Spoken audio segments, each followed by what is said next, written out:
लिए हमको डिमांड करना होगा। इसीलिए हम लोग यह अनुपूरक बजट लेकर के आए हैं। साथ ही साथ रोजगार का जितना सृजन अभी तक हो चुका है वीबी जी रामजी योजना में, उतना शायद बिहार में पहले कभी नहीं की गई थी। जीविका के माध्यम से हमारे लिए, बिहार के लिए जीविका एक वरदान सिद्ध हुआ है। गांव-गांव में रोजगार का सृजन हो रहा है और महिलाएं, हमारे समाज की महिलाएं जीविका की समूह के केंद्र में हैं और उन्हीं के आसपास यह पूरा जीविका का ताना बाना बुना गया है। जब हमारी महिलाएं आर्थिक रूप से सुदृढ़ होंगी, आर्थिक रूप से इंडिपेंडेंट होंगी, तभी हमारा समाज आगे बढ़ पाएगा। तो एक डिमांड हमारा जीविका समूह के लिए भी है। साथ में पुराना जो पहले मनरेगा था, अभी अब वीबी जी रामजी, हमको लगता है जी रामजी बोलने में कुछ लोग को दिक्कत भी हो रही होगी। तो अभी के पुराने मनरेगा में हमको 33 अरब 42 करोड़ 12 लाख 1 हज़ार रुपये का देनदारी है। उसके लिए भी सरकार प्रावधान कर रही है। इसके अलावा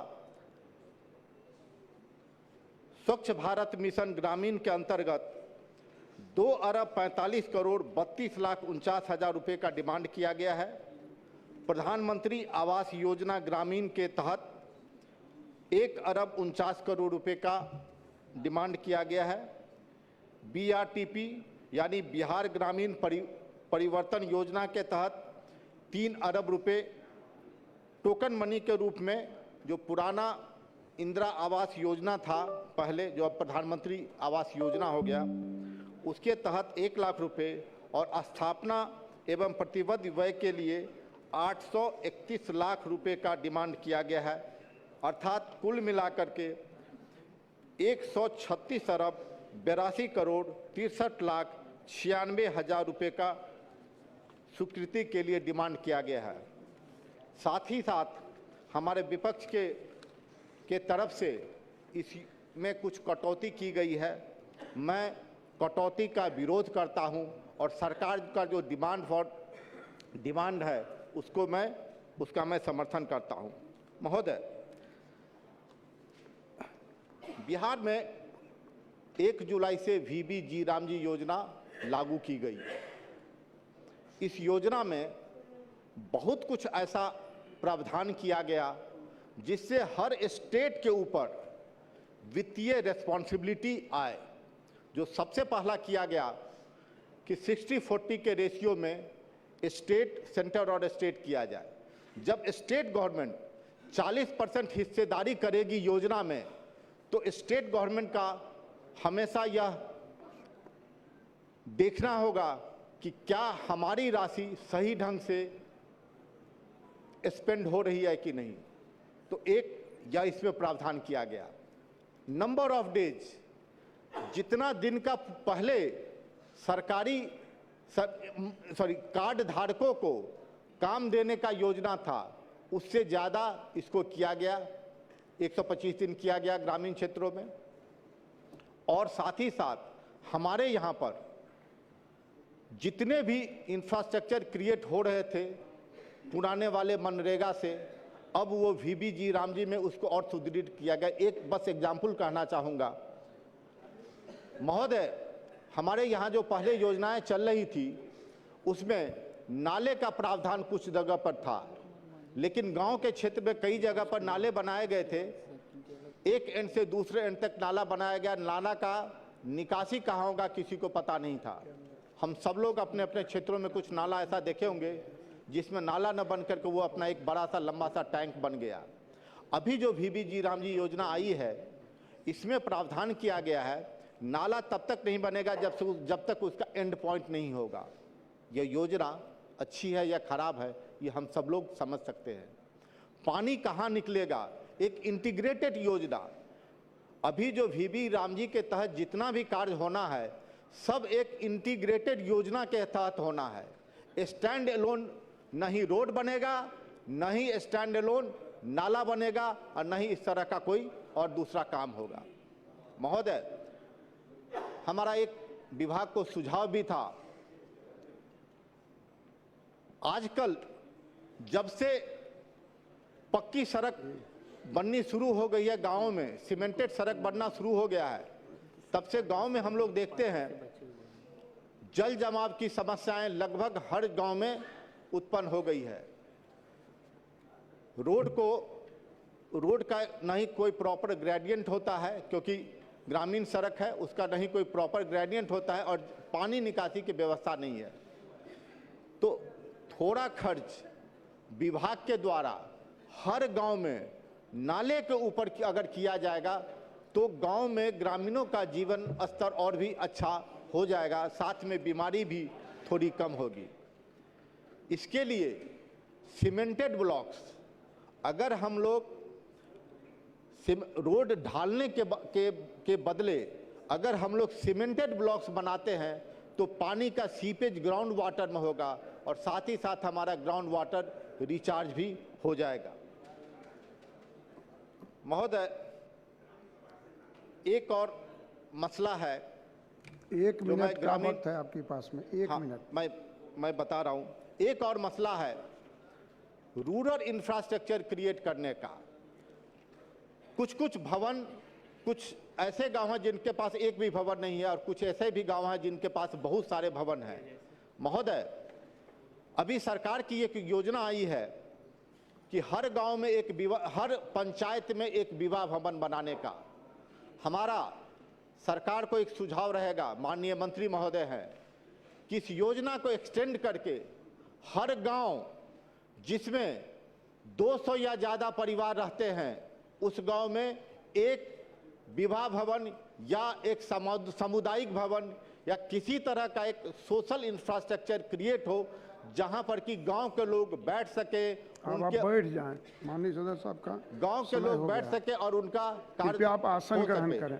मैं सरकार के इस बजट, इस अनुपूरक का स्वीकृति प्रदान करने के लिए सदन से सहमति चाहता हूं। धन्यवाद। माननीय सदस्य श्री प्रफुल्ल कुमार मांझी साहब, आपके पास में 4 मिनट का वक्त है। धन्यवाद उपाध्यक्ष महोदय।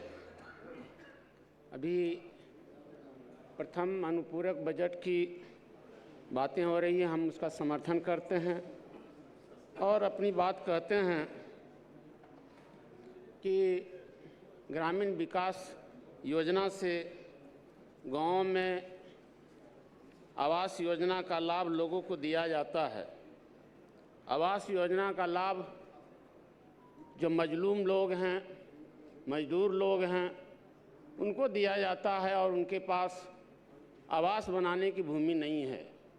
सरकार बासगीत पर्चा के द्वारा, बंदोबस्ती पर्चा के द्वारा और सीलिंग एक्ट की ज़मीन को उनको देते हैं, उनका उपयोग वो करते हैं।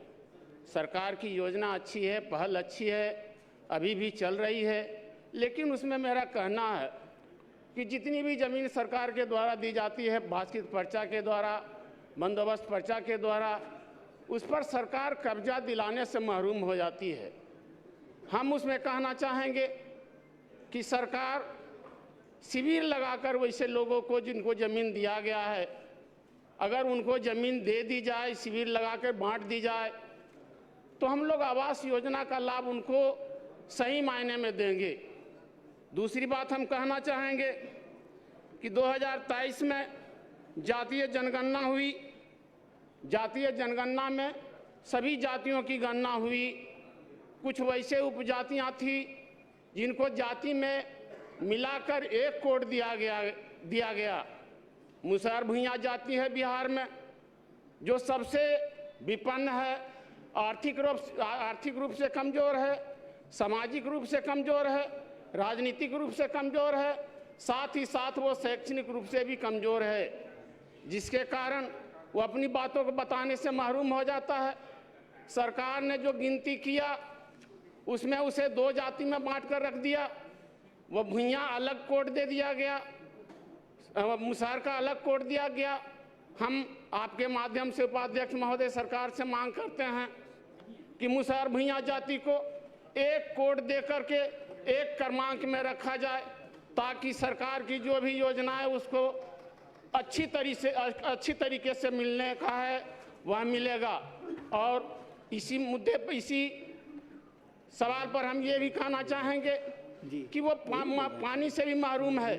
हम जिस क्षेत्र से जीत कर आते हैं वहाँ वह रेन शेडो एरिया में पड़ता है, बारिश वहाँ काफ़ी कम होती है। इस बार तो और भी कम बारिश हुई है, लोग पानी पीने से महरूम हैं। हम माननीय मुख्यमंत्री जी से, क्योंकि ये हमारे बगल गिर के जो है सो जिला में है, हम भी मुंगेर जिला से ही आते थे, हम माननीय मुख्यमंत्री से निवेदन करेंगे सदस्य आपका समय हो गया, आपकी कुछ नजरें इनायत हो जाए ताकि उनको पीने का पानी निश्चित रूप से मिले। बहुत बहुत धन्यवाद। माननीय सदस्य डॉक्टर कुमार पुष्पंजय।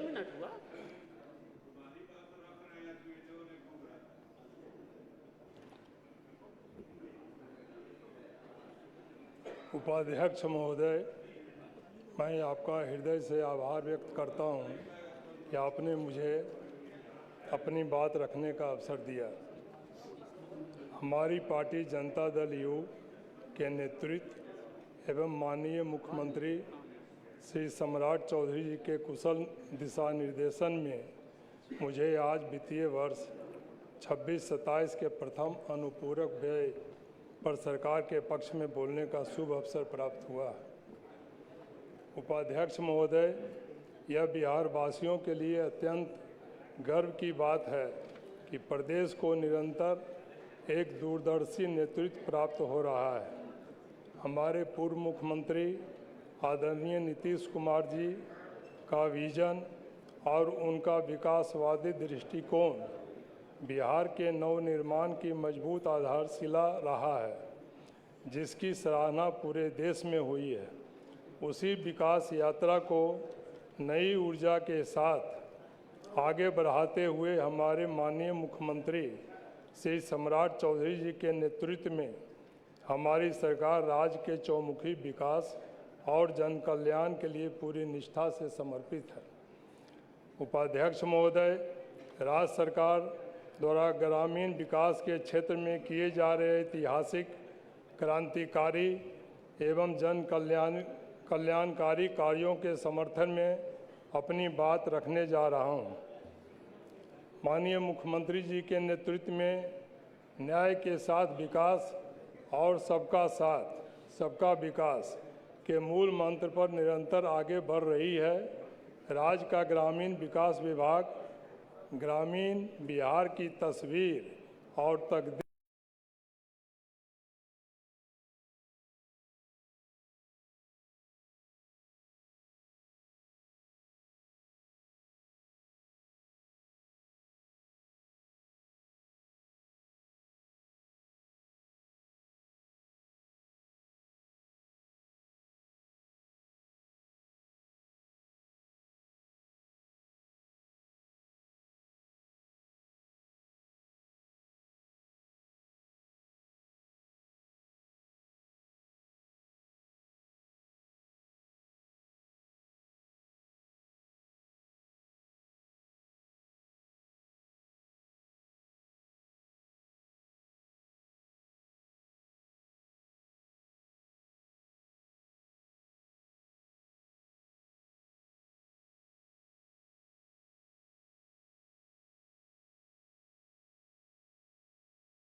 पहुंचाने के लिए सरकार कृत संकल्पित है।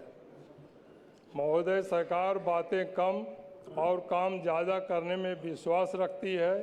जीविका दीदियों के चेहरे की मुस्कान, गांव में बनती पक्की सड़कें, हरियाली से लहलहाते जल स्रोत और स्वच्छ गांव की इस बात का प्रत्यक्ष प्रमाण है कि बिहार विकास की एक नई इबारत लिख रहा है। 7 निश्चय के तहत माननीय मुख्यमंत्री जी के द्वारा हाल ही में राज्य के प्रत्येक प्रखंड में 551 आदर्श विद्यालयों और 211 डिग्री कॉलेजों का उद्घाटन किया जा चुका है। महोदय, मैं कहना चाहता हूं कि शिक्षा पर सरकार द्वारा अभूतपूर्व कार्य किए गए हैं। उच्च शिक्षा को नई ऊंचाइयों तक पर ले जाने के लिए निजी विश्वविद्यालय अधिनियम एक दूरगामी कदम है। इससे हमारे युवाओं को गुणवत्तापूर्ण उच्च शिक्षा के लिए दूसरे राज्यों में नहीं जाना पड़ेगा। महोदय, निजी विश्वविद्यालय खोलने के लिए राज्यों के नियमों के अनुसार शहरी क्षेत्र में 5 एकड़ और ग्रामीण क्षेत्र में 10 एकड़ भूमि की आवश्यकता होती है, जो एक खंड में होना चाहिए, जबकि शहरी क्षेत्र में एक खंड में 5 एकड़ जमीन प्राप्त करना कठिन है। इसलिए सरकार से आग्रह है कि आधा किलोमीटर या 1 किलोमीटर के दायरे में कम से कम शहरी क्षेत्र में 2 खंड में भूमि पर विचार किया जाए। विश्वविद्यालय खोलने के लिए ट्रस्ट या सोसाइटी जो आवेदक होता है उसके द्वारा पहले से अगर कोई संचालित संस्था है तो उसके भी ज़मीन को 5 एकड़ की ज़मीन में शामिल करने पर सरकार विचार करे, ये मेरा आग्रह है। अध्यक्ष महोदय, मैं इस अवसर पर हमारे राज्य के ऊर्जावान माननीय स्वास्थ्य मंत्री श्री निशांत जी के कुशल कार्य प्रणाली की विशेष रूप से भूरी भूरी प्रशंसा करना चाहता हूं। उनकी कार्यशैली में संवेदनशीलता भी है माननीय और सदस्य, प्रशासनिक आपका समय हो गया है, कठोरता भी। आप कृपया बैठ जाएं। अच्छा, बहुत माननीय बहुत धन्यवाद। सदस्य श्री राजीव रंजन सिंह उर्फ सोनू सिंह।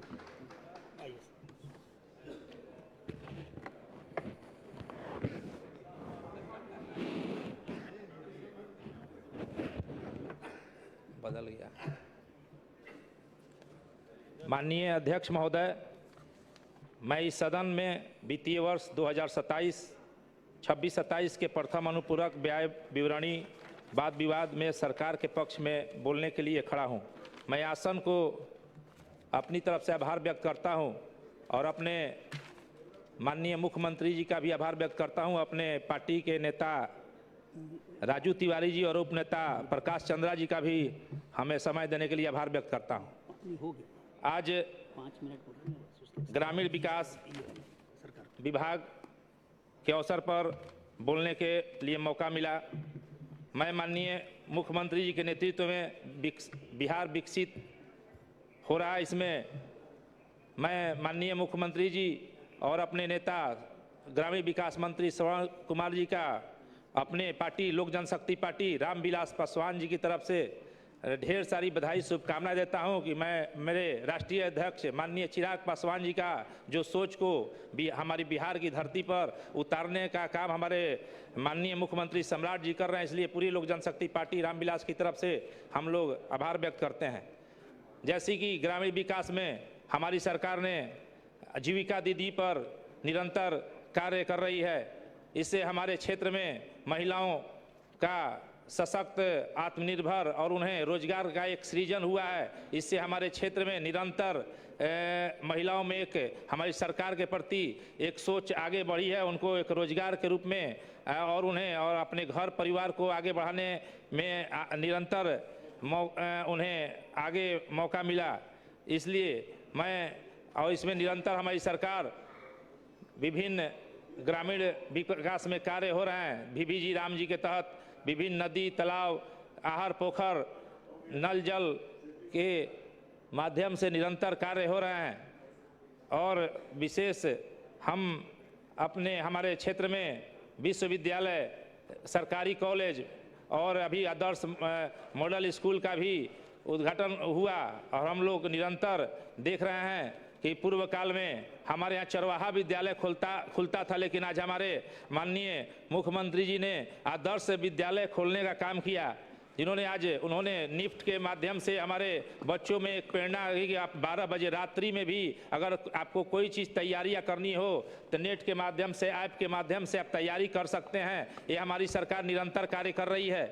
और हमारी सड़कें जो पूर्व काल में गड्ढों में तब्दील था, आज हम लोग हर गांव, हर क्षेत्र में आज अच्छी सड़कों में हम लोग जा रहे हैं।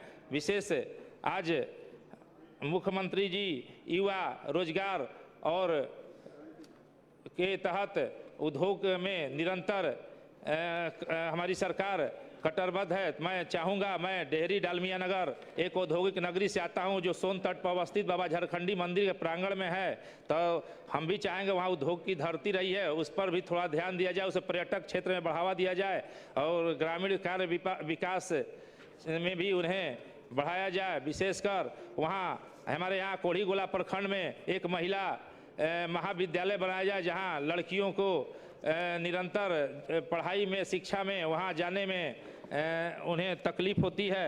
विशेष आज हम अपनी सरकार को, अपनी लोक जनशक्ति पार्टी की तरफ से धन्यवाद देते हैं, आभार व्यक्त करते हैं कि हमारा विकसित बिहार और जीविका के माध्यम से बीबी जी यहाँ मनरेगा के माध्यम से और विकास कार्य हो रहे हैं और इसी तरह चलता रहे उद्योग कार्य हम लोग प्रेरणा के चलता है। इसलिए मैं अनुपूरक बजट वाद विवाद में मैं अपनी तरफ से, अपनी पार्टी की तरफ से इस प्रस्ताव का हम समर्थन करते हैं।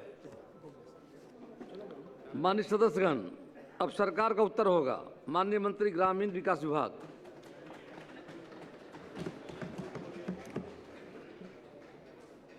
अध्यक्ष महोदय,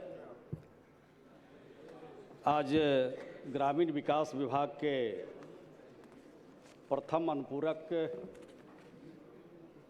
विषय पर कुल 17 माननीय सदस्यों ने अपने विचार व्यक्त किए हैं महोदय सदन में।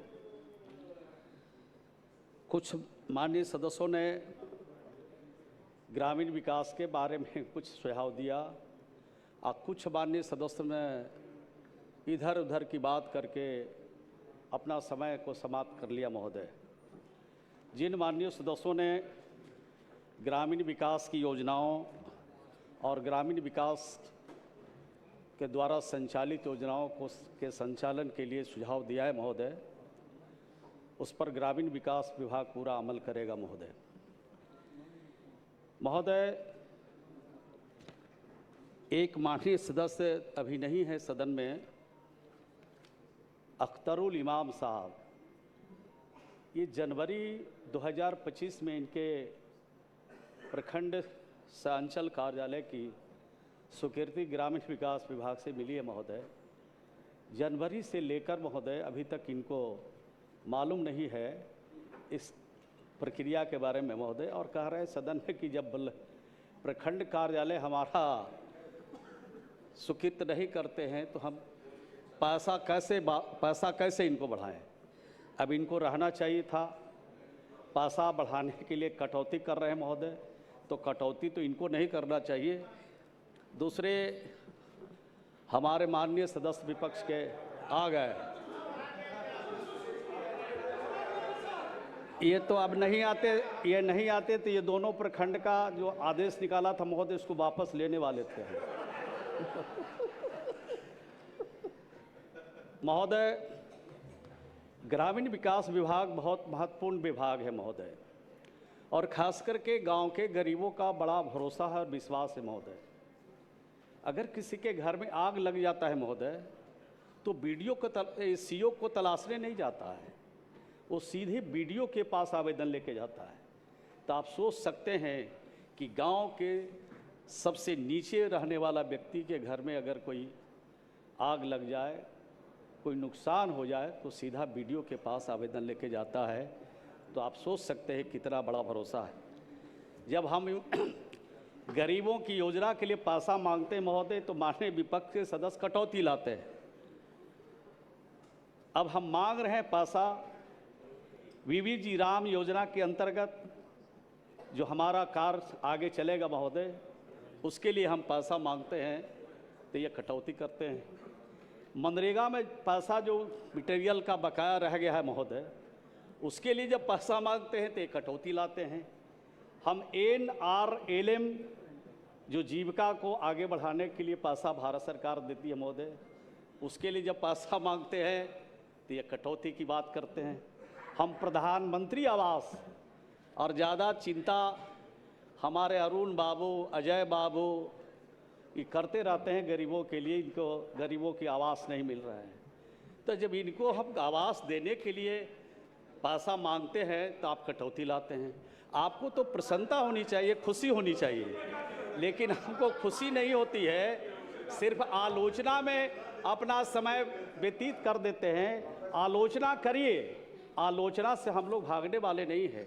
आप आलोचना अगर करते हैं तो हम में जो कमी है उसको सुधारने का कोशिश करते हैं, प्रयास करते हैं।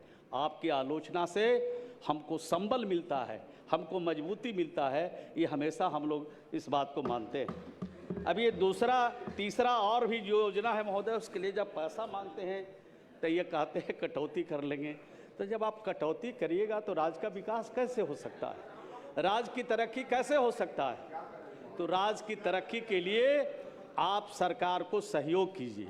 आप अगर सहयोग ऊपर से नहीं कर सकते हैं तो दिल से बाहर जब निकलते हैं तो ज़रूर करते हैं आप, ऐसा मुझे विश्वास और भरोसा है।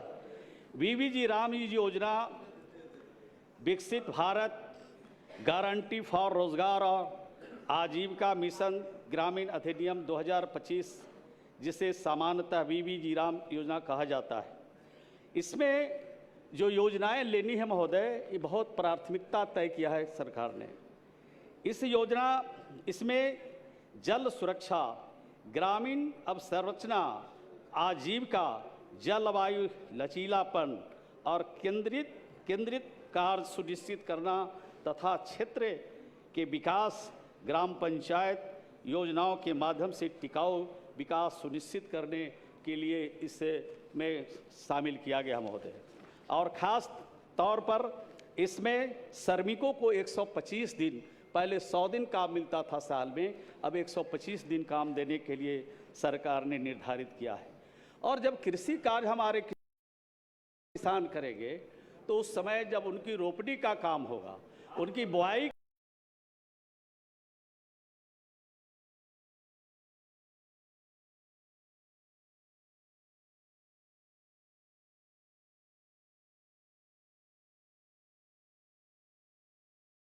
का काम होगा, तो उसमें 60 दिन तक किसी कार्य में सहयोग करने के लिए, किसानों के काम में सहयोग करने के लिए उनको मनरेगा में काम में नहीं लगाया जाएगा।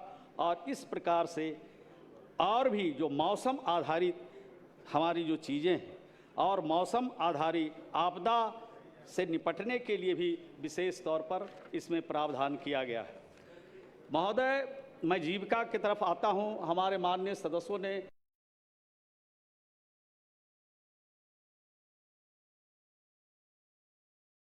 जीविका के बारे में सब लोगों ने कहा है, लेकिन विपक्ष को इसके बारे में कहना चाहिए, जानना चाहिए, और विपक्ष को अगर उसमें जो सही काम हो रहा है उसके बारे में तो ज़रूर बोलना चाहिए। अब ये इनकी सिर्फ आलोचना करने की बात सिर्फ करते हैं, तो आलोचना से सरकार और आप बिहार की तरक्की नहीं कर सकते हैं। हमने देखा है महोदय, बिहार कई राज्यों से छोटा प्रदेश है, लेकिन बिहार में जो हमारे जीविका की समूह है महोदय, 11,83,000 समूह बनाए बिहार में, और कुल 1,81,00,000 परिवार तक अभी तक हम लोग पहुंच गए हैं। ये कौन लोग हैं? ये माले के नेता ये लोग नहीं समझ रहे हैं क्या? ये CPM CPI के नेता लोग ये नहीं मालूम है क्या? RJD के लोग को नहीं मालूम हो सकता है, लेकिन आप लोगों को तो मालूम है कि जो गांव के गरीब हैं, ये जीविका में कौन शामिल होते थे? ये जीविका में गांव के गरीब लोग शामिल होते थे। अब तो 3 मंजिला के ऊपर से मैडम जी देख रही हैं, बड़े घर की महिलाएं भी अब देख रही हैं कि ये झोला लेके जो जाती थी, जिस पर फब्तियाँ कसी जाती थी गरीब महिलाओं पर, आज 3 मंजिला से झांक कहती है हम भी अगर शामिल हो जाते तो कितना अच्छा होता। ये है जीविका। और महोदय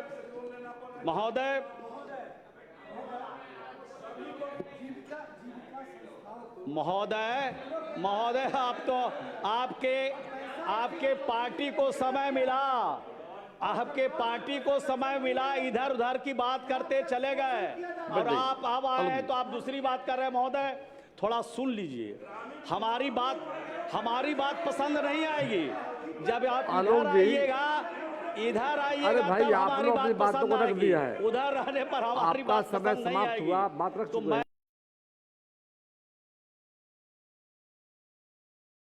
मैं कह रहा था सरकार को तो सुनिए। कि ये जो गांव के गरीब लोग हैं, इसको पहले शामिल किया, 2006 से इस योजना को शुरू किया महोदय।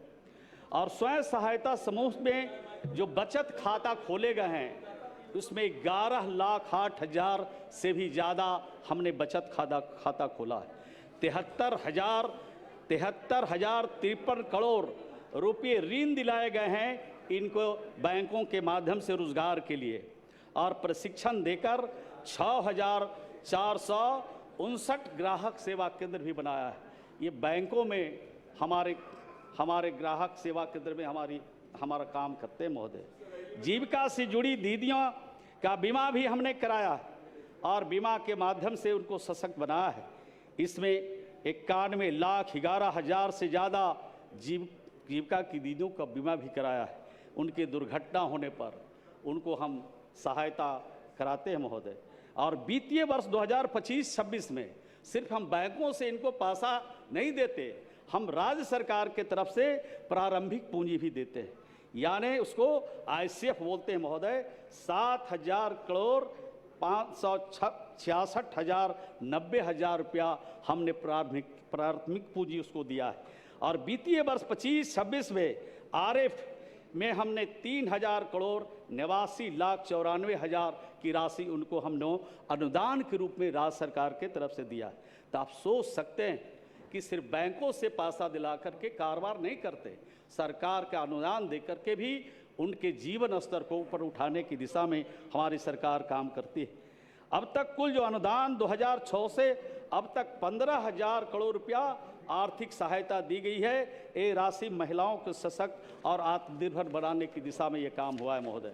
इसी प्रकार से राज्य में जीविका की दीदियों को रोजगार को बढ़ावा देने के लिए, जीविका दीदियों को आत्मनिर्भर बनाने के लिए 2025-26 में 1,29,000 समूह को बैंकों से 7,052 करोड़ से अधिक रुपया ऋण के रूप में दिलाया है। महिलाओं की उद्यमता को बढ़ावा दिया जा रहा है। राज्य स्तर पर एक सहकारी संस्थान जिस बिहार राज्य की जीविका निधि साख सहकारी संघ लिमिटेड जीविका निधि का गठन भी किया गया। 2006 में अब तक बैंकों से जो हम लोगों ने पैसा दिलाया महोदय, और जीविका की दीदियों को मात्र 1% पर लोन हम उनको देते हैं महोदय। और आपको जानकर आश्चर्य होगा कि हमारी जो जीविका की दीदियां हैं वो बैंकों से पैसा लेती है। बड़े बड़े लोग तो पैसा लेके निकल जाते हैं, लेकिन इतनी ईमानदारी, इतनी निष्ठा के साथ 99% से ज़्यादा उनका रिकवरी रेट है, समय पर पैसा जमा करते, तब ये आगे बढ़ रहे हैं। अगर इनके निष्ठा ईमानदारी नहीं होती तो ये आगे बढ़ने वाली नहीं थी महोदय। अररिया के नेताजी लोग हैं। अररिया में सीमांचल बकरी उत्पादन कंपनी बनाकर 19,956 परिवार को जोड़ा। आज हमारी दीदियां काफ़ी तरक्की कर रही है।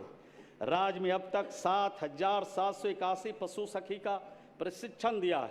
अगर गांव के में बकरी को, मुर्गी को, पशु को अगर कोई बीमारी हो जाए तो डॉक्टर के पास उनको जाने की ज़रूरत नहीं है। ये हमने प्रशिक्षण देके जीविका की दीदियों को आगे बढ़ाया है। बकरी पालन 8,12,000 परिवार सेवा, 8,12,000 परिवार को ये सेवा हमारी ये पशु सखी हमारी दे रही है महोदय। राज्य में 26-27 में 1,91,317 परिवारों को पशुपालन से जोड़ा गया है महोदय। कृषि के क्षेत्र में रोजगार के नए अवसर, नई तकनीकी से खेती के कार्य में 46,89,000 किसान दीदी को काम में लगाया है। राज्य में जीविका दीदी के द्वारा 61 उत्पादक कंपनी बनाई गई है, जिसमें उत्पाद को बाजार से जोड़कर अपनी आमदनी बढ़ा रही है। राज्य में 520 कस्टम हायरिंग सेंटर संचालित किया जा रहा है।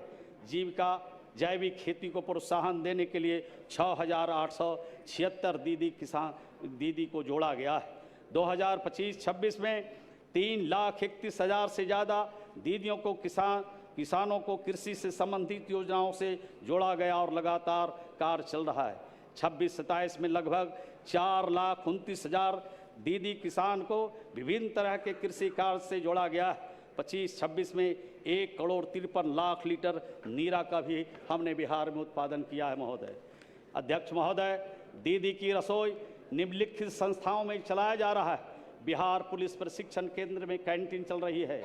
अनुसूचित जाति अनुसूचित जनजाति आवासीय विद्यालय के हॉस्टल में कैंटीन, मेडिकल कॉलेज में कैंटीन, कपड़ा धुलाई का काम, जिला अस्पताल में कैंटीन, अनुमंडल अस्पताल में कैंटीन, सभी प्रखंड कार्यालय में कैंटीन, सफाई का काम, परिवहन विभाग में कैंटीन, GNM हॉस्टल में कैंटीन। अध्यक्ष महोदय, मुजफ्फरपुर में बैग क्लस्टर बनाकर रोजगार का अवसर के साथ साथ 29 लाख बैग का निर्माण किया है। कोइलबर में मानसियर आरोग्यशाला में दीदी का रसोई, कपड़े की धुलाई सफाई, कपड़ा सिलाई प्रशिक्षण। बिहार पुलिस एकेडमी राजगीर में प्रशिक्षण पा रहे पुलिस के लिए पोशाक सिलाई का काम। कोइलबर एवं गोरौल में जीविका दीदी की सिलाई संचालित है। राज्य भर में 1,365 सिलाई मशीन के माध्यम से सिलाई कार्य किया जा रहा है। प्रत्येक प्रखंड में सिलाई केंद्र खोला जा रहा है, जिसके 40,000 से ज़्यादा जीविका दीदी प्रशिक्षण दिया गया है और 51,000 से ज़्यादा जीविका दीदियों को रोजगार मिला। ये तो हमेशा भागते ही रहते हैं, लेकिन आप लोग कुछ लोग बैठे हैं, बहुत अच्छी बात है। नेता ही भाग गए तो इनको भगा देते हैं आप लोग बगल में बैठ करके। अध्यक्ष महोदय, जब बिहार में शराबबंदी हुई महोदय, हम सबके नेता आदरणीय नीतीश कुमार जी ने बिहार में शराबबंदी किया। जो ताड़ी बेच करके, शराब बेच करके जिंदगी बसर करते थे महोदय, उनको भी चिन्हित करने का काम किया। वैकल्पिक रोजगार उनको दे सकें, उसके लिए 2,01,000 लोगों को बिहार में हमने चिन्हित किया। राज्य के खजाने से 1 रुपया से लेकर 2 लाख रुपया वैकल्पिक रोजगार के लिए हम लोगों ने दिया है महोदय। इसी प्रकार से ये देश का पहला राज्य है बिहार जहां सतत जीविकोपार्जन योजना चलाई जा रही है। आज लाखों दीदियां लाखपति बन गई है महोदय। तो इस प्रकार का काम बिहार में हम लोगों ने किया है महोदय। महिला रोजगार योजना की चर्चा करते हैं तब तो तरह तरह की बात ये बोलते थे। ये अब गांव में जाने वाले नहीं हैं। इनको गांव में जाएंगे तो ऐसा दवाई मिलेगा महोदय कि शायद उनका बीमारी ठीक होने वाला नहीं है, ऐसा दवाई वहाँ होगा। हमने जब बिहार की महिलाओं को सशक्त बनाया, महिलाओं को आर्थिक दृष्टिकोण से उनको आगे बढ़ाया और 1,81,00,000 महिलाओं के खाते में, जीविका की दीदियों के खाते में रोजगार करने के लिए हम लोगों ने जब उनको प्रोत्साहित किया तो ये तरह तरह की बात बोलते थे। ये इसीलिए नहीं टिकते हैं, ये तरह तरह के बात बोल करके लोगों को भड़काने का काम करते हैं। इनका सिर्फ काम समाज को तोड़ना है, समाज में उत्तेजना फैलाना है, समाज में गैर बराबरी पैदा करना है। ये काम ये हमारे विपक्ष के लोग ये करते हैं। इनको आज बात सुनने की साहस और हिम्मत नहीं है महोदय। महोदय, आपसे कहना चाहते हैं कि हमने 72,000 राज्य के 72,000 महिला संवाद हमने किया और पूरे बिहार के महिलाओं के संवाद से जो चीज़ें निकली है महोदय, सब लोगों को मालूम है। आज 125 यूनिट बिजली अगर फ्री है और हमारी सरकार ने किया है और नीतीश कुमार जी ने किया है, हमारे सम्राट चौधरी ने किया है, तो ये जीविका की दीदियों का देन है। आज 400 रुपया से बढ़ा करके 1,100 रुपया अगर किया गया है तो यही सी 72,000 महिला संवाद से निकली हुई चिंगारी है जो आज 400 रुपया से 1,100 रुपया किया गया है। तो इस प्रकार से इतना ही नहीं, इसके अलावे भी जो हमारी दीदियों ने सुझाव दिया वहाँ पर कई तरह के जीविका भवन बनाने के लिए, वहाँ पर जीविका भवन बनाने के लिए, विवाह मंडप बनाने के लिए, और दीदियों ने लाइब्रेरी और तरह तरह के अधिकार केंद्र के बारे में, हॉस्पिटल में काम के बारे में तरह तरह के सुझाव दिए।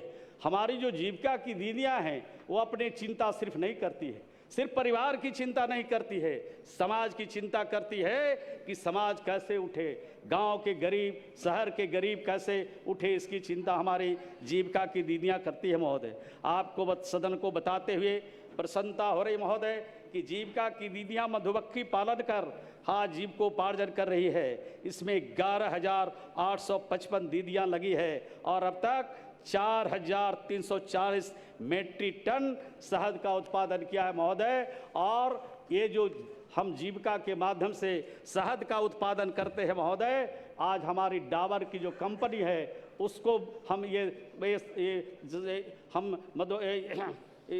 शहद उनको भेजने का काम करते हैं। प्रधानमंत्री आवास की चर्चा इनको रहना चाहिए था, प्रधानमंत्री आवास की चर्चा कर सुनना चाहिए था इनको। प्रधानमंत्री आवास में हमारे जो छूटे हुए लोग थे, भारत सरकार और भारत सरकार के प्रधानमंत्री जी और भारत सरकार के ग्रामीण विकास मंत्री जी को धन्यवाद देना चाहते हैं कि उन्होंने सर्वे कराने का आदेश निर्गत किया और कहा कि जितने बिहार में छूटे हुए पात्र परिवार हैं उनको आप जोड़ने का काम कीजिए। 1,04,90,000 लोगों को हमने सूचीबद्ध किया है महोदय और भारत सरकार को सूची भेजा है। जैसे भारत सरकार से निर्माण के लिए हमें लक्ष्य निर्धारित होगा, हम बिहार में उसको बनाने का काम करेंगे महोदय। और अभी कह रहे हैं कि 2 साल से बंद है प्रधानमंत्री योजना का काम। उनको नहीं मालूम है कि डबल इंजन की सरकार में डबल हमको लक्ष्य मिला है। 12 लाख से 10,000 से ज़्यादा लक्ष्य हमें बिहार को मिला है महोदय। उनको नहीं मालूम है तो मैं मालूम करा देना चाहता हूं, वो चले गए हैं तो कहीं जरूर सुनेंगे महोदय। यानी 12,19,000 लक्ष्य प्राप्त हुआ महोदय और इसके लिए मैं धन्यवाद दिया महोदय। 2026-27 में 1,91,446 आवास को हमने पूर्ण कराया है। 26-27 में 1,572 करोड़ रुपये इस पर हमने व्यय किया। ये बिहार में देश का पहला राज्य था महोदय जो मुख्यमंत्री आवास योजना चलाया। अब तो देखा देखी बिहार का नकल दूसरा प्रदेश भी किया है, कई प्रदेश और भी इसको शुरू किया है। हमारे नेता नीतीश कुमार जी ने इसको शुरू किया। जो प्रधानमंत्री आवास में छूट गए थे उनको भी इसमें शामिल करने के लिए ये काम बिहार में हम लोगों ने किया महोदय। आज 93,000 से ज़्यादा गरीबों के आवास की स्वीकृति दिया है। 88,431 आवास पूर्ण किए गए हैं। अब तक राज्य के संसाधन से 1,098 करोड़ रुपया व्यय किया हो। अभी राष्ट्रीय स्तर पर राष्ट्रीय सम्मेलन ग्रामीण विकास विभाग का हुआ था महोदय, दिल्ली में मैं गया था। हमने अनुरोध किया है भारत सरकार के माननीय मंत्री से कि जिस प्रकार से प्रधानमंत्री आवास योजना में मनरेगा के मजदूरों को 90 दिन और 95 दिन की मजदूरी देते हैं, उसी प्रकार से मुख्यमंत्री योजना में भी 90 दिन और 95 दिन की मजदूरी देने के लिए आप हमें प्रोत्साहित कीजिए। मुख्यमंत्री आवास सहायता योजना अभी कह रहे थे कि ज़मीन दीजिए, इधर पे मांझी जी भी कह रहे हैं ज़मीन दीजिए। तो ज़मीन तो हम लोग लगातार दे रहे हैं। हम जो जिनका घर स्वीकृति करते हैं, स्वीकृति के पहले उनको ज़मीन देते हैं। जिनके पास ज़मीन नहीं है, अगर वहीं पर वो बसना चाहते हैं तो उनको 5 डिसमिल सरकारी ज़मीन देते हैं। और अगर वो उसके वहाँ पर सरकारी ज़मीन नहीं है तो ये देश का पहला राज्य बिहार है जहाँ राज्य के खजाने से हम उनको 1 लाख रुपया ज़मीन खरीदने के लिए देते हैं। ऐसी योजना बिहार से बाहर किसी दूसरे राज्य में नहीं है। मुख्यमंत्री आवास सहायता योजना ये भी दूसरे किसी राज्य में नहीं है बिहार के अलावे। मुख्यमंत्री सहायता योजना 1 मार्च 2010 से पहले जिनकी आवास की स्वीकृति मिली है और आवास उनका आधा अधूरा है, जर्जर है, तो उनको 50,000 रुपया राज्य के खजाने से देते हैं महोदय और ज़मीन खरीदने के लिए भी देते हैं। तो इस प्रकार से राज्य की विकास के लिए और ख़ास करके गरीबों की तरक्की के लिए हम लोग काम करते हैं महोदय। इसी प्रकार हमारे जो अंचल सब प्रखंड कार्यालय है महोदय, आप सदन को बताते हुए प्रसन्नता होगी महोदय कि 486 प्रखंड से अंचल कार्यालय की स्वीकृति दिया है। उसमें कुछ कहीं पर विवाद है, वहीं पर रुका है, बाकी जगहों पर प्रक्रिया चल रही है। जल्द ही इसका निर्माण कार्य पूरा हो जाएगा महोदय। जल डैश जीवन डैश हरियाली योजना महोदय, हमारे नेता नीतीश कुमार जी का ये प्रोजेक्ट है, ड्रीम प्रोजेक्ट है महोदय। इसके तहत एक आपको बताना चाहता हूं आपके माध्यम से सदन में महोदय कि जिस प्रकार से हमारे नेता ने इस काम को आगे बढ़ाया है। और यहाँ पर पूरी दुनिया जब जलवायु परिवर्तन से परेशान था, उस हालात में जल जीवन हरियाली योजना बिहार में चलाने का काम किया गया। और यहाँ पर पौधे लगाने का काम, रेन वाटर हार्वेस्टिंग का काम, और जितने हमारे जल स्रोत हैं उसके गाद को निकाल करके हम उनको ठीक करने का काम किया। और ये देश का पहला राज्य बिहार है जहाँ के पूर्व मुख्यमंत्री श्री नीतीश कुमार जी, जो हम सब के नेता हैं, उनके काम से प्रभावित होकर दुबई के CCPO 28 सम्मेलन में जल डैश जीवन डैश हरियाली अभियान अंतर्गत किए गए प्रयासों को वैश्विक स्तर पर सराहना की गई। चतुर्थ राष्ट्रीय जल पुरस्कार 2022 में सर्वश्रेष्ठ राज्यों की श्रेणी में तृतीय पुरस्कार बिहार को मिला। 20वां CSIE गवर्नेंस पुरस्कार में परियोजना श्रेणी में अवार्ड ऑफ एक्सेलेंस प्राप्त हुआ। तुलनात्मक दृष्टि से राज्य के भूजल स्तर में बढ़ोतरी एवं हरित अंशादन में वृद्धि हुई है। महोदय, सार्वजनिक जल स्रोतों के संरचनाओं बड़े पैमाने पर पौधशाला का भी निर्माण कराया गया है। 3,83,34,000 से भी ज़्यादा पौधशाला का भी हमने निर्माण कराया। लेकिन इसमें माननीय सदस्यों से अपील करना चाहूँगा महोदय, बच्चों के जन्मदिवस पर, अपने माता पिता के पुण्यतिथि पर, त्योहारों के अवसर पर अगर एक एक पौधा हम लोग लगाएंगे तो निश्चित रूप से हमारा जो हरियाली परत बढ़ेगा। पहली बार जब नीतीश कुमार जी बिहार के मुख्यमंत्री बने थे उस समय मात्र 9% हरियाली परत था बिहार में, और आज बढ़ के 16% के करीब हुआ है। लेकिन राष्ट्रीय औसत 33% है। जब तक हम 33% नहीं पहुंचेंगे, जलवायु परिवर्तन से हम निजात नहीं पा सकते हैं। इसलिए सभी लोगों से मैंने अपील किया है।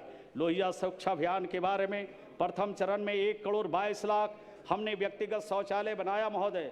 द्वितीय चरण में भी यह काम हम कर रहे हैं, और ठोस एवं तरल अपशिष्ट प्रबंधन का भी काम कर रहे हैं। 9,513 सामुदायिक शौचालय का निर्माण कराया है, जिनके पास रहने के अलावे ज़मीन नहीं है गरीबों के लिए। और खेल के क्षेत्र में एक नया कीर्तिमान बिहार ने हासिल किया महोदय। ये देश का पहला राज्य है बिहार महोदय जहां 5,317 खेल मैदान का हमने लक्ष्य निर्धारित किया है, और पूर्ण खेल मैदान 5,292 पूर्ण कर लिया है। अपूर्ण खेल मैदान मात्र 25 है, और इसका पूरा एक दिन में पटना से हमारे नेता आदरणीय नीतीश कुमार जी ने इसका शिलान्यास किया महोदय। तो आप सोच सकते हैं कि इतना खेल मैदान देश में एक बार नहीं बना है महोदय। माननीय नेताजी का आदेश हो रहा है कि थोड़ा कम कर दीजिए। हम कभी कर रहे हैं, ख़त्म करने वाले हैं, वो जो चले जाते हैं तो मन भी नहीं लगते हैं महोदय। कुछ महत्वपूर्ण जानकारी सदन को आपके माध्यम से देना चाहता हूं। हमारे माननीय सदस्य बैठे, विपक्ष के लोग चले गए हैं, अखबार में कल पढ़ ही लेंगे, वो उनका दरखास्त पहले ही आ जाएगा इन लोगों से पहले। महोदय, राज्य में रोजगार को बढ़ावा देने के लिए जो राज्य के अंदर सकल घरेलू उत्पाद है महोदय, उसको और आगे बढ़ाने के लिए, उसको बाजार देने के लिए हम पंचायत स्तर पर हम वहाँ पर हाट का निर्माण ग्रामीण विकास विभाग के तरफ से कर रहे हैं महोदय। राज्य के प्रत्येक पंचायतों में करेंगे। जिन माननीय सदस्यों के क्षेत्र में प्रति जमीन सरकारी जमीन है वहाँ पर हाट बाजार बनाने का काम करेंगे। ये काम जिला स्तर पर भी करेंगे, प्रखंड के स्तर पर भी करेंगे। ग्रामीण हाट का निर्माण करेंगे और जिला और प्रखंड पर मार्ट का भी निर्माण करेंगे, ताकि जो हमारी जीविका की दीदियों के निर्मित सामान है उसको बेचने के लिए कहीं बाहर जाने की जरूरत नहीं पड़े। ये काम हम लोग निर्णय लिया है महोदय। यह जानकर सदन में आप सबको प्रसन्नता होगी कि बिहार के जो हमारे अंतर्राष्ट्रीय पर्यटक स्थल हैं, माननीय महोदय, जहाँ से आप आते हैं, सबसे बड़ा पर्यटन स्थल तो आज बोधगया है, नालंदा है, राजगीर है, पावापुरी है, वैशाली है, केसरिया है, रोहतास है, बक्सर है, सीतामढ़ी है।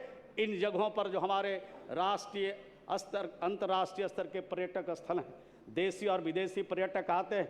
हमारे जीविका के उत्पादित जो सामान है जो हम गाँव में बनाते हैं, जो हमारे हुनरमंद लोग हैं, जो शिल्पकार लोग हैं, उनके हुनर को इन अंतर्राष्ट्रीय स्तर पर एक बड़ा घाट बना करके वहाँ पर उनके सामानों को बेचने के लिए, प्रदर्शनी के लिए मौका देना चाहते हैं। और राज्य के अंदर भी, पूरे भारत के अंदर जो हमारे राज्य हैं, उनके एक राज्य एक प्रोडक्ट को, एक जिला एक प्रोडक्ट को, एक प्रखंड एक प्रोडक्ट को हम इन जगहों पर मौका देना चाहते हैं। जो हमारे शिल्पकार हैं, जीविका की दीदियां हैं, उनको ये मौका देना चाहते हैं। इसके लिए काम में हम आगे बढ़ रहे हैं महोदय। अंत में मैं कहना चाहता हूं, जनता दल यूनाइटेड के राष्ट्रीय अध्यक्ष एवं बिहार के पूर्व मुख्यमंत्री नीतीश कुमार जी ने 2025 की विधानसभा चुनाव से पूर्व बिहार के प्रतिभावान बच्चों को 1 लाख नौकरी रोजगार देने का उन्होंने संकल्प लिया है और कहा है कि बिहार को टॉप 1 करोड़ लोगों को नौकरी देने का, रोजगार देने का वचन दिया है महोदय। और बिहार को टॉप 5 राज्य में खड़ा करने के लिए उन्होंने संकल्प लिया। उस संकल्प को हमारे बिहार के लोकप्रिय मुख्यमंत्री सम्राट चौधरी जी और बिहार की सरकार इस काम को आगे बढ़ा रही है। इसलिए हम अपने बिहार के मुख्यमंत्री जी को और आदरणीय नीतीश कुमार जी को बधाई और धन्यवाद देते हैं कि आपने बिहार की चिंता की है और बिहार की तरक्की के लिए, बिहार में अमन और शांति के लिए बिहार को आगे बढ़ा रहे हैं। और माननीय विपक्ष के सदस्यों से अनुरोध करना चाहते हैं, जो कटौती प्रस्ताव लाए थे जो चले गए, अनुरोध करना चाहते हैं सदन से महोदय कि इस ग्रामीण विकास की इस प्रस्ताव को पारित करने की कृपा की जाए, ताकि बिहार के गांव के गरीबों के उत्थान के लिए, तरक्की के लिए हम काम कर सकें। बहुत बहुत धन्यवाद। क्या माननीय सदस्य राहुल कुमार अपना कटौती प्रस्ताव वापस लेना चाहते हैं? नहीं है। प्रश्न यह है कि शिक्षक की मांग 10 रुपये घटाई जाए। जिस प्रस्ताव के पक्ष में हाँ कहें, जब प्रस्ताव विपक्ष में ना कहें। मैं समझता हूँ विपक्ष में बहुमत है, विपक्ष में बहुमत है, प्रस्ताव तब स्वीकृत हुआ। अब मैं मूल प्रस्ताव को लेता हूँ। प्रश्न है, ग्रामीण विकास विभाग के संबंध में प्रथम अनुपूरक व्यय विवरण का अनुदान तथा नियोजन की मांगों की अनुसूची में सम्मिलित योजनाओं के लिए 31 मार्च 2027 को समाप्त होने वाले वर्ष के भीतर भुगतान के दौरान व्यय होगा, उसकी पूर्ति के लिए बिहार विनियोग संख्या 2 अधिनियम 2026 के उपबंध के अतिरिक्त 13,682 करोड़ 63,96,000 रुपये से अधिक अनुपूरक राशि प्रदान की जाए। जिस प्रस्ताव के पक्ष में हाँ कहें, इस प्रस्ताव के विपक्ष में ना कहें। मैं समझता हूँ पक्ष बहुमत है, प्रस्ताव स्वीकृत हुआ, मांग स्वीकृत हुई। माननीय सदस्यगण, अब शेष अनुदानों की मांग गिलोटिन के माध्यम से ली जाएगी। प्रश्न है कि प्रथम अनुपूरक व्यय विवरण का अनुदान तथा नियोजन की मांगों को सूची में सम्मिलित योजनाओं के लिए 31 मार्च 2027 को समाप्त होने वाले वर्ष के भीतर भुगतान के दौरान जो व्यय होगा, उसकी पूर्ति के लिए बिहार विनियोग संख्या 2 अधिनियम 2026 द्वारा स्वीकृत राशि के अतिरिक्त मांग संख्या 1 कृषि विभाग के संबंध में 558 करोड़ 33,05,000 रुपये। मांग संख्या 2 डेयरी, मत्स्य एवं पशु संसाधन विभाग के संबंध में 74 करोड़ 27,95,000 रुपये। मांग संख्या 3 भवन निर्माण विभाग के संबंध में 232 करोड़ 68,39,000 रुपये। मांग संख्या 4 मंत्रिमंडल सचिवालय विभाग के संबंध में 1 करोड़ 3,79,000 रुपये। मांग संख्या 6 निर्वाचन विभाग के संबंध में 12 करोड़ 27 लाख रुपये। मांग संख्या 7 निगरानी विभाग के संबंध में 40 लाख रुपये। मांग संख्या 8 कला एवं संस्कृति विभाग के संबंध में 4 करोड़ 2,55,000 रुपये।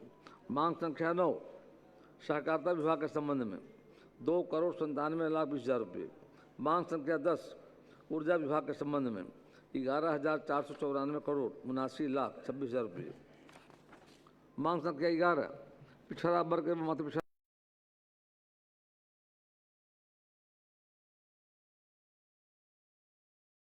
1 करोड़ 16,62,000 रुपये। मांग संख्या 22 गृह विभाग के संबंध में 187 करोड़ 40,52,000 रुपये।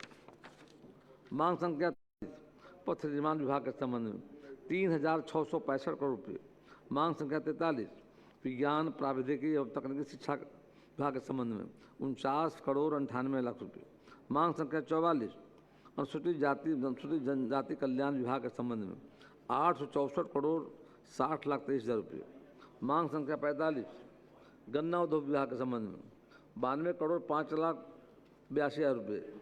मांग संख्या 46 पर्यटन विभाग के संबंध में 28 करोड़ 11 लाख रुपये। मांग संख्या 47 परिवहन विभाग के संबंध में 14 करोड़ 76 लाख 85 हज़ार रुपये। मांग संख्या 48 नगर विकास एवं आवास मंत्री। मैं प्रस्ताव करता हूं कि बिहार विनियोग संख्या 3 विधेयक 2026 पर विचार हो। प्रश्न है कि बिहार विनियोग संख्या 3 विधेयक 2026 पर विचार हो, जिसे पक्ष में हाँ कहें, विपक्ष में ना कहें। मैं समझता हूँ पक्ष में बहुमत है, पक्ष में बहुमत है, विचार का प्रस्ताव स्वीकृत हुआ। अब मैं खंड सा लेता हूँ। प्रश्न है कि खंड 2 एवं 3 इस विधेयक का अंग बने, जिसे पक्ष में हाँ कहें, विपक्ष में ना कहें। मैं समझता हूँ पक्ष में बहुमत है, पक्ष में बहुमत प्रस्ताव स्वीकृत हुआ। खंड 2 एवं 3 इस विधेयक का अंग बने। प्रश्न है कि अनुसूची इस विधेयक का अंग बने, जिसके पक्ष में हाँ कहें, विपक्ष में ना कहें। मैं समझता हूँ पक्ष में बहुमत है, पक्ष में बहुमत प्रस्ताव स्वीकृत हुआ। अनुसूची इस विधेयक का अंग बना। प्रश्न है कि खंड 1 इस विधेयक का अंग बने, जिसके पक्ष में हाँ कहें, विपक्ष में ना कहें। मैं समझता हूँ पक्ष में बहुमत है, प्रस्ताव स्वीकृत हुआ। 19 करोड़ 62 लाख 11 हज़ार रुपये की क्षतिपूर्ति शामिल है। अध्यक्ष महोदय, वार्षिक स्कीम के अंतर्गत केंद्र प्रायोजित स्कीम तथा राज्य स्कीम को शामिल किया जाता है। वार्षिक स्कीम के अंतर्गत केंद्र प्रायोजित स्कीम में 32,707 करोड़ 23 लाख 65 हज़ार रुपये एवं राज्य स्कीम के मद में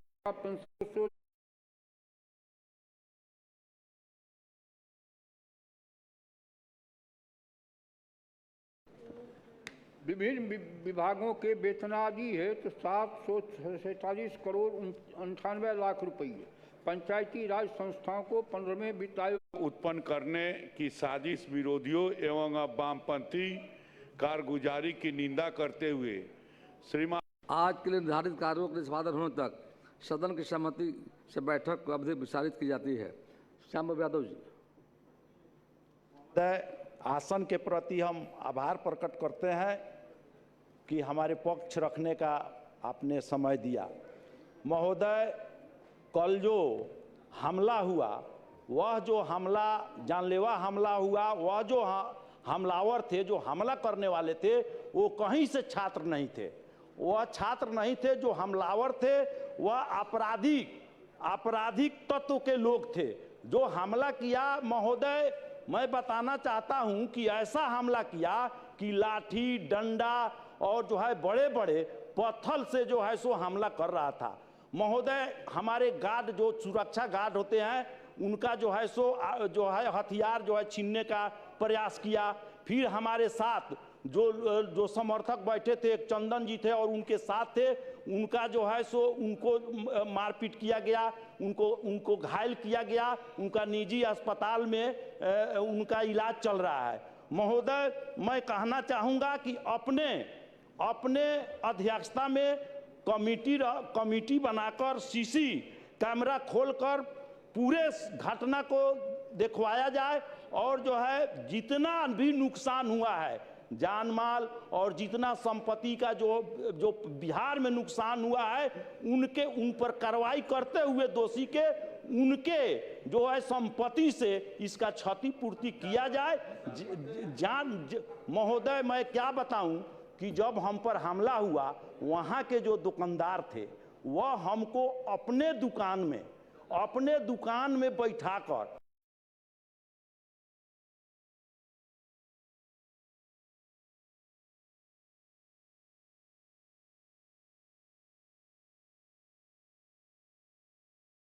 और शटर गिराने का काम किया।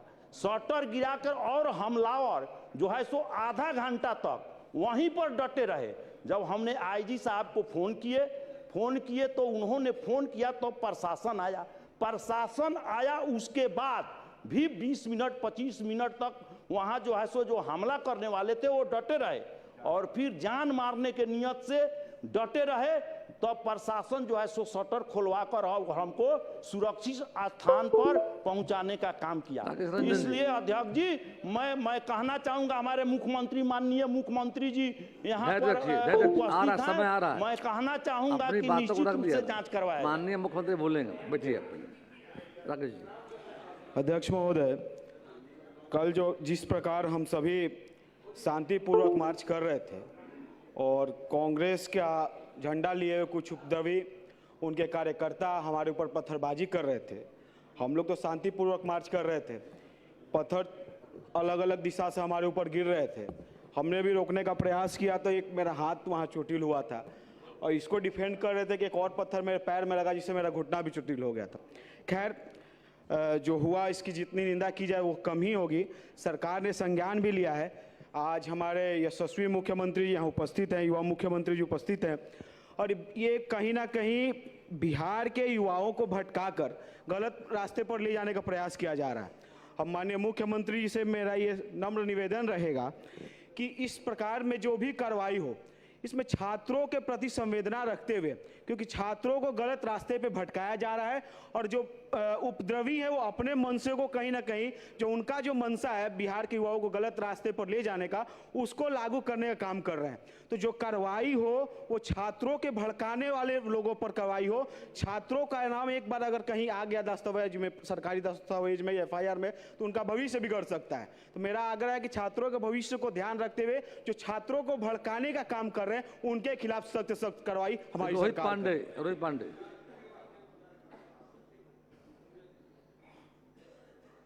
अध्यक्ष महोदय, कल की जो घटना है वह लोकतंत्र के लिए पूरा काला अध्याय ये माना जाएगा।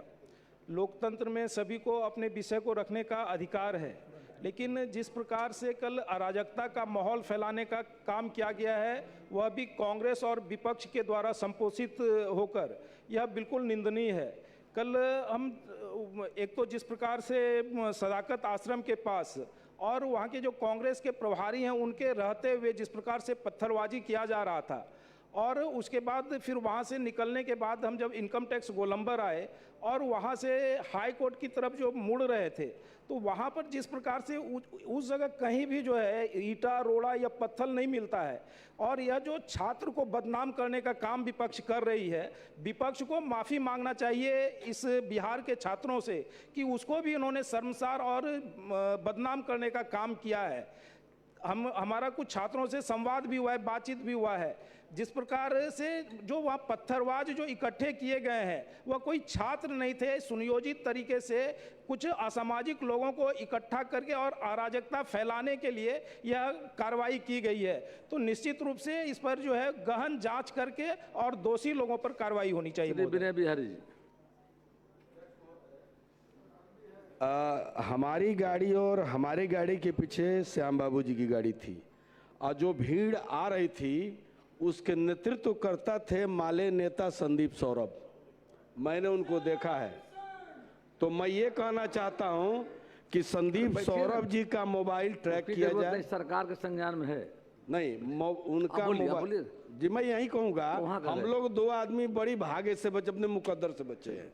इसीलिए मैं सदन में कल कहा कि हंसुआ बाली चांद सितारा आज ले ही लेते प्राण हमारा। मैं इसलिए बोला क्योंकि अगर वो उनको दुकानदार ने नहीं बचाया होता तो वो चले गए होते, और हमारे अंगरक्षक और हमारे ड्राइवर अगर ठीक से नहीं बात किया होता, मैंने अपना दिमाग लगाया होता। और ये फोटो भी है, देखिए। अभी हमारे पटना विधायक है, वो बताएंगे कि कैसे संदीप सौरभ खुद मार रहे थे। तो इसलिए उनकी मोबाइल की कॉल डिटेलिंग ली जाए। हमारे पास वो भी ऑडियो टेप है जिसमें कोतवाली थाना में हमारी मुलाकात संदीप सौरभ से हुई थी, और संदीप सौरभ वहाँ बंदी जो भी लोग थे उनको छुड़ाने के लिए गए थे। वो इंस्पेक्टर साहब ही बताएंगे। सारी बात आ गई है। कार्रवाई होनी चाहिए, और प्रत्यक्षदर्शी है, और प्रत्यक्षदर्शी व्यक्ति किसी सदस्य का नाम ले रहा है। अनुमति लेके बोली। अरे संजय जी नाम पुकारे नहीं, खड़े हो गए जगत। ऐसी व्यवस्था मत बनाइए। आप बोलना चाह रहे बोलते, अच्छी बात समझा ही रहे थे। हाँ बोलिए रत्नेश जी। महोदय, जितनी बातें आई हैं मैं आया ही है। एक नया वाकया कल उपद्रव में हुआ है कि हमारे बिहार के सारे प्रतिष्ठित पत्रकारों के साथ दुर्व्यवहार हुआ है, उनके साथ मार पिटाई हुई है, उनको हिंसा झेलना पड़ा है, और उनके साथ बहुत ही दुखद घटना हुई है। उनके साथ कैमरा छीनने का काम किया गया है, और उनको भीड़ तंत्र ने घसीट कर मारने का काम किया है। यह लोकतंत्र पर हमला है महोदय। ये पत्रकार जनमत का निर्माण करते हैं। जनता की आवाज बनते हैं और सरकारों को जवाबदेह बनाते हैं। लेकिन जिस तरीके से स्वतंत्र और निष्पक्ष पत्रकारों पर यह चोट दिया गया है, ये अपने आप में बहुत ही बड़ी सुनियोजित साजिश है महोदय। कई अपने जो यूट्यूबर हैं, इंस्टाग्राम को होल्डर हैं, वैसे सोशल मीडिया इन्फ्लुएंसर को पैसे के माध्यम से कल के आंदोलन में आमंत्रित करके और ये पूरी सुनियोजित साजिश रची गई है। मुझे पूरा विश्वास है कि माननीय सम्राट चौधरी जी के नेतृत्व में ऐसे दोषियों को चिन्हित करके कठोरतम कार्रवाई करनी चाहिए और हमारे पत्रकारों को स्वतंत्र पत्रकार करने का जो वातावरण सरकार देती है वो मिलता रहे। माननीय मंत्री संसदीय कार्य विभाग। अभी इस सदन के माननीय सदस्यों ने कल की घटना पर चिंता प्रकट की है और उसके संबंध में अपनी भावना रखी है। मूल रूप से सरकार की सोच और सरकार की समझ भी जो माननीय सदस्यों ने भावना रखी है उसी के साथ है। और आज ही हमने प्रथम पाली में उस सदन में ये बताया है कि कल की जो घटना है उसको शुरुआत है, उनके हो सकता है राजनीतिक मकसद हो या कोई दूसरा मकसद हो, सरकार को अस्थिर करना चाहते हो किसी, लेकिन अलग मकसद से वो छात्रों के बीच में प्रवेश करके इस तरह की हिंसात्मक कार्रवाई में संलग्न हुए। और जहाँ तक महोदय नीट पेपर लीक का मामला है, एनडीए सरकार चाहे यहाँ की है या चाहे केंद्र सरकार है, इतनी संवेदनशील है कि महोदय आप इससे अंदाजा लगा सकते हैं किसी दूसरे की बात नहीं है। प्रधानमंत्री श्री नरेंद्र मोदी ने स्वयं इस मामले का संज्ञान लिया है और यहाँ ये लोग जांच की बात कह रहे हैं। प्रधानमंत्री ने तो घोषणा जांच, अनुसंधान या फिर अभियोग, वो तो उससे एक कदम आगे ट्रायल तक की बात कह दिए हैं कि हम इसका फास्ट ट्रैक कोर्ट बना के इसका ट्रायल कराएंगे और अपराधियों को जल्द से जल्द सख्त से सख्त सजा दिलवाएंगे।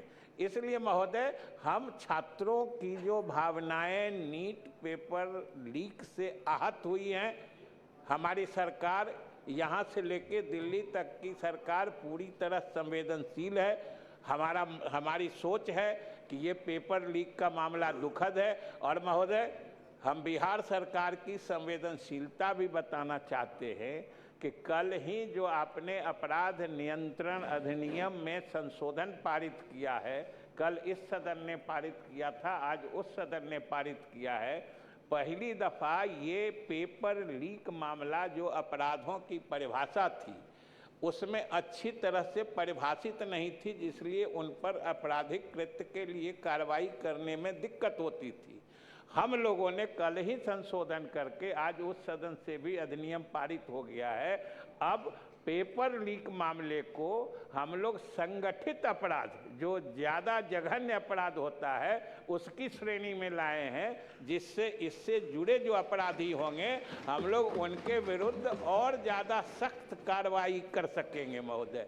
इसलिए छात्र जो सही मायने में जिनकी भावना पेपर लीक से आहत हुई है, उनके प्रति संवेदना रखते हुए उनके भावनाओं को जो चोट लगी है हमें भी उसका दुख है। लेकिन महोदय ये पूरे बिहार ने कल देखा है कि जिस ढंग से इन लोगों के बीच असामाजिक तत्वों ने प्रवेश करके राजनीतिक मकसद से सरकार को बदनाम और स्थिर करने के लिए हमारे विधायकों को चिन्हित करके, पहचान करके, पत्रकारों को चिन्हित करके, पहचान करके इनके पर हमला किया है, हिंसात्मक कार्रवाई की है। महोदय ये हम लोगों की सरकार इसको किसी हालत में बर्दाश्त नहीं करेगी और इसकी जो आप लोगों ने मांग की है कि चाहे उसका जो वीडियो रिकॉर्डिंग है उस सब में देख के मुख्यमंत्री जी ने कहा है कि जो हिंसात्मक